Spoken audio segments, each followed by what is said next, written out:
नमस्कार साथियों, आज मैं आप लोगों के लिए लेकर आया हूँ फिजिक्स का एक महत्वपूर्ण टॉपिक जो ऑप्टिक्स से रिलेटेड है और अक्सर एग्ज़ाम में आते हैं, खास करके 12th लेवल पर और इंजीनियरिंग लेवल पे ये क्वेश्चंस आते रहते हैं। ठीक है ना, तो चलिए इस पर डिस्कस कर लेते हैं हम लोग।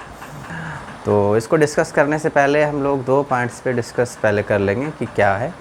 तो सबसे पहले हम लोग बात करेंगे कि लाइट रे जब भी एक मीडियम से दूसरे मीडियम में जाता है तो वो बेंड करता है। इसका एग्जांपल हमारे सामने है कि जैसे कि अगर हमें एक बाल्टी में पानी लेते हैं और उसमें अगर हम स्टिक को डालें तो स्टिक हमको टेढ़ा नज़र आता है, लेकिन फिर से अगर हम स्टिक को अगर वापस बाहर निकालते हैं तो वो स्टिक हमें सीधा नज़र आ जाता है।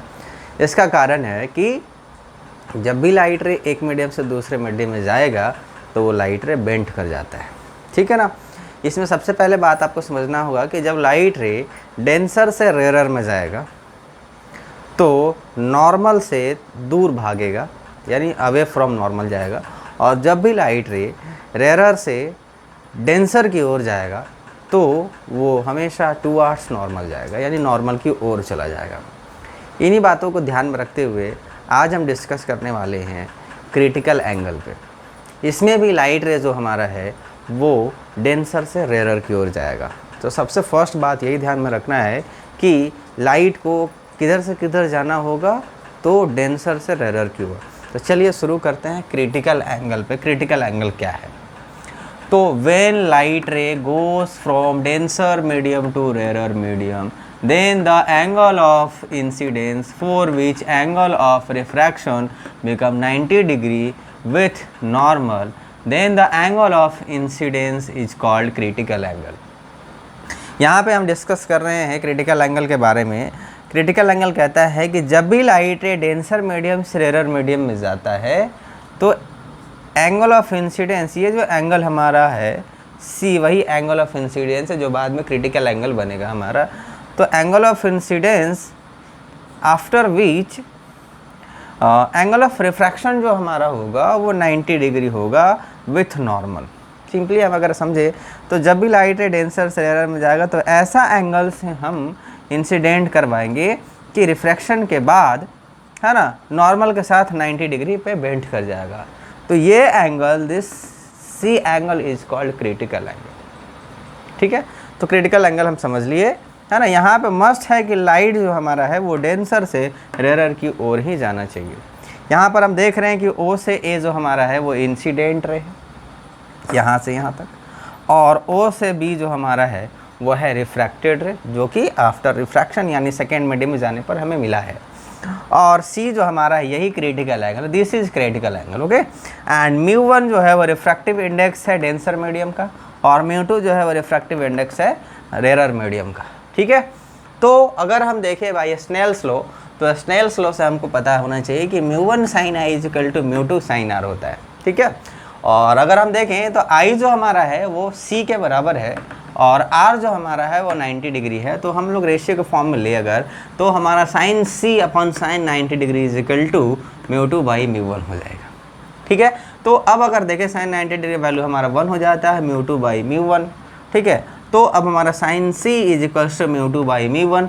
अगर हम डेंसर मीडियम का बात करें, यानी इस मीडियम का बात करें, तो इसका अगर हम म्यू रिफ्रैक्टिव इंडेक्स मान ले μ1 के बराबर, और अगर एयर के लिए इसमें हम समझे, है ना, तो इसका रिफ्रैक्टिव इंडेक्स 1 माने तो हमारा sin C is equal to हो जाएगा 1 बाई म्यू। ध्यान में रहे कि critical angle sin C is equal to होता है 1 बाई म्यू।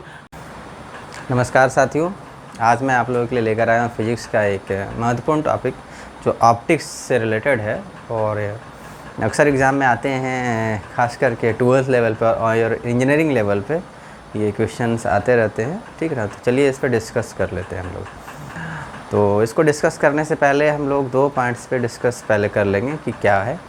तो सबसे पहले हम लोग बात करेंगे कि लाइट रे जब भी एक मीडियम से दूसरे मीडियम में जाता है तो वो बेंड करता है।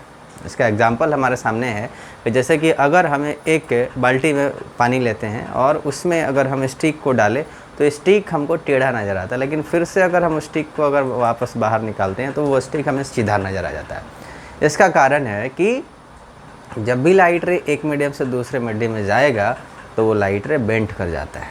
ठीक है ना। इसमें सबसे पहले बात आपको समझना होगा कि जब लाइट रे डेंसर से रेयरर में जाएगा तो नॉर्मल से दूर भागेगा, यानी अवे फ्रॉम नॉर्मल जाएगा, और जब भी लाइट रे रेयरर से डेंसर की ओर जाएगा तो वो हमेशा टुवर्ड्स नॉर्मल जाएगा, यानी नॉर्मल की ओर चला जाएगा। इन्हीं बातों को ध्यान में रखते हुए आज हम डिस्कस करने वाले हैं क्रिटिकल एंगल पे। इसमें भी लाइट रे जो हमारा है वो डेंसर से रेयरर की ओर जाएगा। तो सबसे फर्स्ट बात यही ध्यान में रखना है कि लाइट को किधर से किधर जाना होगा, तो डेंसर से रेयरर की ओर। तो चलिए शुरू करते हैं क्रिटिकल एंगल पे। क्रिटिकल एंगल क्या है? तो when light ray goes from denser medium to rarer medium, then the angle of incidence for which angle of refraction become 90 degree with normal, then the angle of incidence is called critical angle। यहाँ पे हम discuss कर रहे हैं critical angle के बारे में। Critical angle कहता है कि जब भी लाइट रे डेंसर मीडियम से रेयरर मीडियम में जाता है तो एंगल ऑफ इंसिडेंस, ये जो एंगल हमारा है सी, वही एंगल ऑफ इंसिडेंस है जो बाद में क्रिटिकल एंगल बनेगा हमारा। तो angle of incidence after which angle of refraction जो हमारा होगा वो 90 डिग्री होगा विथ नॉर्मल। सिंपली हम अगर समझे तो जब भी लाइट रे डेंसर से रेयरर में जाएगा तो ऐसा एंगल से हम इंसिडेंट करवाएंगे कि रिफ्रैक्शन के बाद, है ना, नॉर्मल के साथ 90 डिग्री पे बेंड कर जाएगा। तो ये angle, this C angle is called critical angle. ठीक है, तो क्रिटिकल एंगल हम समझ लिए, है ना। यहाँ पे मस्ट है कि लाइट जो हमारा है वो डेंसर से रेयरर की ओर ही जाना चाहिए। यहाँ पर हम देख रहे हैं कि ओ से ए जो हमारा है वो इंसिडेंट रे है, यहाँ से यहाँ तक, और ओ से बी जो हमारा है वो है रिफ्रैक्टेड रे, जो कि आफ्टर रिफ्रैक्शन यानी सेकेंड मीडियम में जाने पर हमें मिला है। और सी जो हमारा है यही critical angle, this is critical angle. Okay, and mu one जो है वो रिफ्रैक्टिव इंडेक्स है डेंसर मीडियम का, और म्यू टू जो है वो रिफ्रैक्टिव इंडेक्स है रेयरर मीडियम का। ठीक है, तो अगर हम देखें भाई स्नेल्स लॉ, तो स्नेल्स लॉ से हमको पता होना चाहिए कि mu one sine i is equal to mu two sine r होता है। ठीक है, और अगर हम देखें तो आई जो हमारा है वो सी के बराबर है और आर जो हमारा है वो 90 डिग्री है। तो हम लोग रेशियो के फॉर्म में ले अगर, तो हमारा sine C upon sine 90 degree is equal to mu two by mu one हो जाएगा। ठीक है, तो अब अगर देखें साइन 90 डिग्री वैल्यू हमारा 1 हो जाता है, mu two by mu one. ठीक है, तो अब हमारा sine C is equals to mu two by mu one. अगर हम डेंसर मीडियम का बात करें, यानी इस मीडियम का बात करें, तो इसका अगर हम म्यू रिफ्रैक्टिव इंडेक्स मान लें म्यू वन के बराबर, और अगर एयर के लिए इसमें हम समझे, है ना, तो इसका रिफ्रैक्टिव इंडेक्स 1 माने, तो हमारा sine C is equal to हो जाएगा 1 बाई म्यू। ध्यान में रहे कि critical angle sine C is equal to होता है 1 बाई म्यू।